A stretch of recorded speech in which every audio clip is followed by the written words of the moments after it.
नमस्कार दोस्तों, आज मैं आपको इसमें बहुत ही इंपॉर्टेंट जानकारी यहां पर बताने वाला हूं। दोस्तों, नई शिक्षा नीति के तहत में उच्च शिक्षा में बहुत बड़ा परिवर्तन यहां पर होने वाला है। दोस्तों, एकेडमिक स्कोर के आधार पर ही कॉलेज व्याख्याता बन सकेंगे। आपको पता है कि इससे पहले कॉलेज व्याख्याता की जो भर्ती आरपीएससी के द्वारा होती थी, जिसमें एग्जाम हुआ करती थी, उसके बाद में इंटरव्यू हुआ करता था, उसके बाद दोनों की जो मेरिट बनती थी उसके आधार पर सिलेक्शन होता था।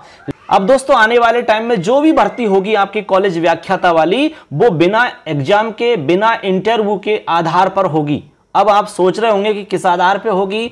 आप बिना एग्जाम और इंटरव्यू के कॉलेज व्याख्याता बन सकते हो। कैसे बन सकते हैं? तो इसके लिए एक आधार बताया है यहां पर। कॉलेज व्याख्याता के 32 साल पुराने सेवा नियम में यहां पर सरकार पहली बार बदलाव कर रही है। ठीक है, तो पूरी डिटेल में आपको बता रहा हूं, तो हमारे पूरा वीडियो देख लेना, इसमें आपको पूरी जानकारी मिल जाएगी दोस्तों। ठीक है, देखिए यहां पर लिखा है, नई शिक्षा नीति के तहत में उच्च शिक्षा में गुणवत्ता लाने की कवायद शुरू। एकेडमिक स्कोर की मेरिट से ही बनेंगे कॉलेज व्याख्याता। आगे कह रहे हैं कि कॉलेज व्याख्याता के 32 साल पुराने सेवा नियमों को बदलेगी सरकार।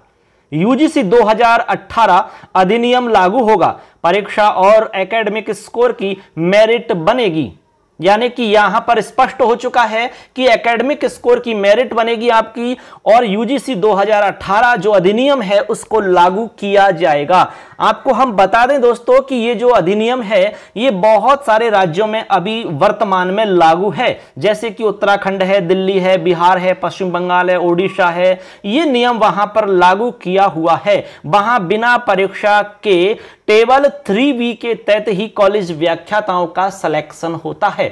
अब आप सोच रहे होंगे कि भाई 3B क्या है, तो मैं आपको पूरी टेबल बताऊंगा। 3B टेबल क्या होती है? टेबल 3B के अनुसार ही अब सिलेक्शन हो सकेगा।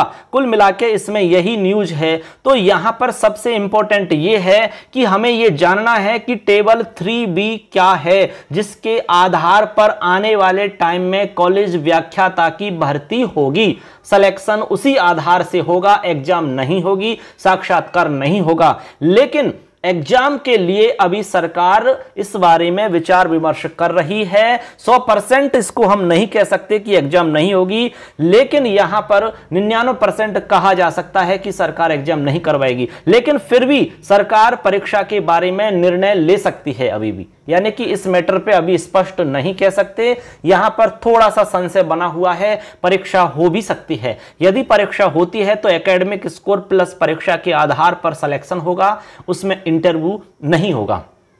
ठीक, तो चलिए दोस्तों, मैं आपको वो टेबल 3B बताता हूं, जिसमें अंकों का निर्धारण किस आधार पर किया गया है, आपको किस आधार पर उसमें नंबर मिलेंगे और कैसे उसमें सिलेक्शन होता है। चलिए पूरी टेबल में आपको समझाता हूं। देखिए, अब देखिए दोस्तों, मैं आपको वो टेबल बता रहा हूं। यहां पर जिस टेबल के आधार पर अब सिलेक्शन की बात की जा रही है, इस आधार पर आने वाले टाइम में सिलेक्शन हो सकेगा। तो देखिए इसमें किस हिसाब से अंकों का निर्धारण किया गया है। देखिए, एक नंबर पे सबसे पहले स्नातक दिया हुआ है। स्नातक में बता रहे हैं, देखिए यहां पर कि 80% और उससे अधिक यदि आपके नंबर हैं तो आपको 21 नंबर यहां पर मिलेंगे दोस्तों। ठीक है, इसके बाद में कह रहे हैं कि 60% से अधिक और 80% से कम यदि आपके नंबर हैं तो आपको 19 नंबर मिलेंगे, और 55% से अधिक और 60% से कम है तो आपको 16 नंबर मिलेंगे। उसके बाद में 45% से अधिक और 56% से कम है तो आपको 10 नंबर मिलेंगे। ये है आपके स्नातक स्तर का मामला। ठीक है, स्नातक में इस आधार पे आपको नंबरों का डिवाइडेशन किया गया है। यहां पर अधिकतम आपको 21 नंबर मिल सकते हैं दोस्तों। अब परसेंटेज के ऊपर डिपेंड करता है कि आपकी परसेंटेज कितनी है। इसके बाद में स्नातकोत्तर की बात है। इसका स्नातकोत्तर में 80% और उससे अधिक यदि हैं तो आपके 25 नंबर मिलेंगे, और 60% से अधिक और 80% से कम है तो 23 नंबर मिलेंगे।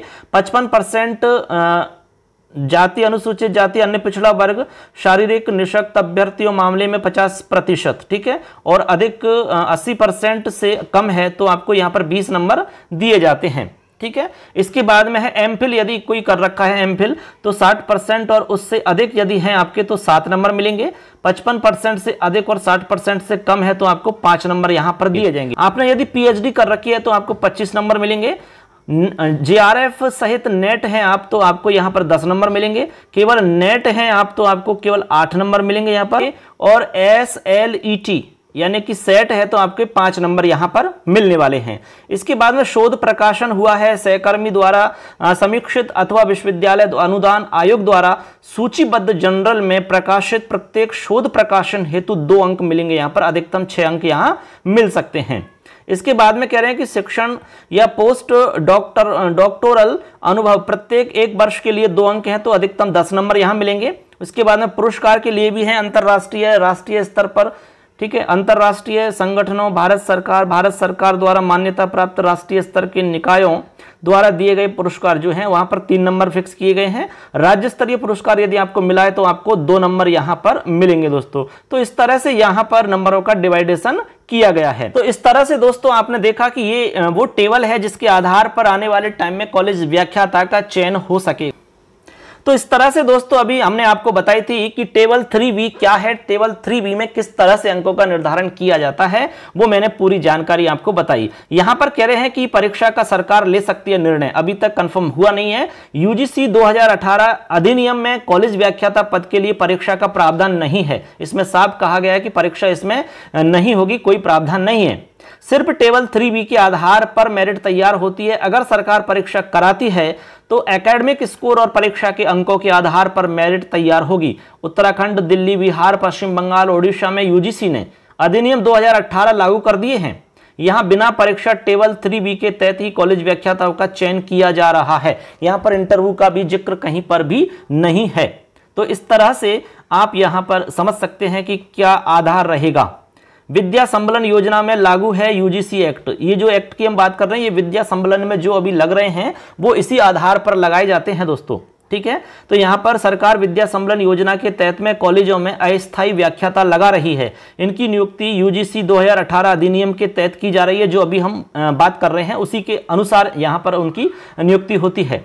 ऐसे में सरकार अब स्थायी पद के लिए इस अधिनियम को लागू कर रही है। अधिनियम के लागू होने के बाद अनुभवी शिक्षकों का कॉलेज व्याख्याता पद पर चयन हो सकेगा दोस्तों। तो ये बहुत बड़ा परिवर्तन हमारे उच्च शिक्षा में होने वाला है। कॉलेज व्याख्याता के लिए जो प्रोसेस पहले हुआ करती थी उसमें एकदम परिवर्तन हो जाएगा।